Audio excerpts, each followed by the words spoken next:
Imagine-se em meio à copa de árvores, ao som de cachoeiras.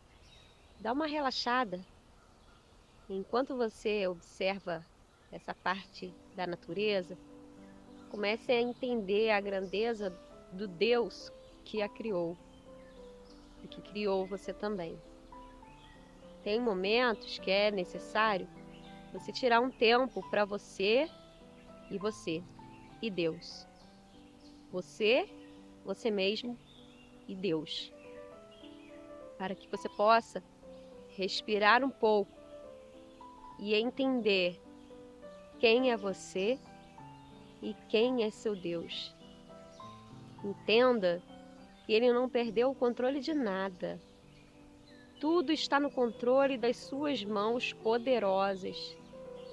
Isso que nós estamos vendo nesse momento foi criado apenas com o som de sua voz, o haja de Deus.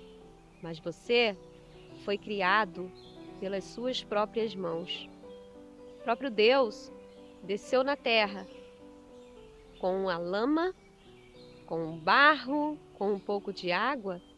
Ele criou o primeiro ser vivente, ser humano. Acredite que você é uma obra maravilhosa da criação de Deus.